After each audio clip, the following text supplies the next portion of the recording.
با خبر من العيار الثقيل خوتي. على بالكم يتبعوا معايا الفيديو خوتي باش تستفادوا مليح، وبارطاجي الفيديو خويا مع خوتك باش يستفادوا هما تاني.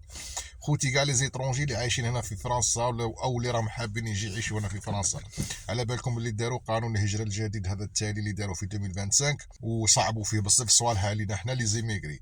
هذا قانون الهجره الجديد اهم 5 نقاط صعبوها علينا حنا، طاحوا في الماء خوتي. المجلس الدستوري ما وافقش عليهم. درك الامور راهي قاعده كيما بكري. شاهما هذو ال5 نقاط خوتي، تبعوا معايا مليح باش تفهموها. الحاجه الاولى لي زيتيديون، على بالكم بلي كانوا فرضوا في قانون الهجره الجديد على لي زيتيديون باش يخلصوا لا كوسيون ماشي شحال من 100 اورو باش يديروا باش يقروا هنا في فرنسا وتا يكملوا قرايتهم، عاد يردوا لهم هذيك لا كوسيون. هذه تاع لا كوسيون خوتي لي زيتيديون تهنيتوا منها، ما كاش لا كوسيون، ما وافقش عليها المجلس الدستوري. الحاجه الزوجه الكوطا ميغراتوار، كانوا دايرين زعما باللي غير واحد الكوطا اللي قبلوها باش تجي تهاجر لفرنسا. دروك هذيك الكوطا ما كانش قلعوها سيفيني، يعني العدد غير محدود من المهاجرين اللي يقدروا يجوا لفرنسا بكاش مشكل خوتي كاع. ثالثا خوتي لو ريغروبمون فاميليال، عافاكم بلي ريغروبمون فاميليال اي واحد بغى يجيب ولده ولا مرته من البلاد باش يعيشوا معاه هنايا، كانوا صعبوها خوتي، كانوا دايرين 24 شهر خاصك تخدمها بلي فيش دو بايو كاع. دروك قعدت كيما بكري خوتي 18 شهر، هذا ما كان.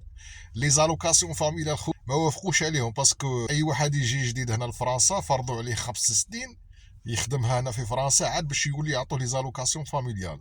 باقلعوها دروك كي تجي لفرنسا تو سويت يبقوا يعطوك لي زالوكاسيون فاميليال، ولا زاد عندك بز تو سويت يبقوا يخلصوك عليه نورمال. الحاجه الخامسه خوتي وهو لو دغوا دي سول.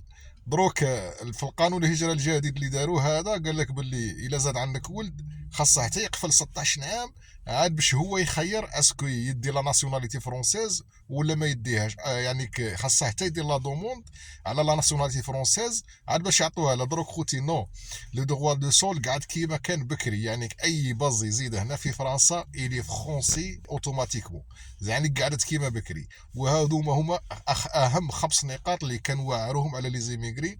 المجلس الدستوري ما وافقش عليهم وقعدت الامور كيما بكري. يعني عام هما يخوفوا فينا خوتي، وكي جات في الصح في الشهله من المجلس الدستوري. درك خوتي لي زيميغري قال لي عايشين في فرنسا ما تخافوش، الحمد لله الامور قعدت كيما بكري، ما غادي لا يصعبوها لا والو.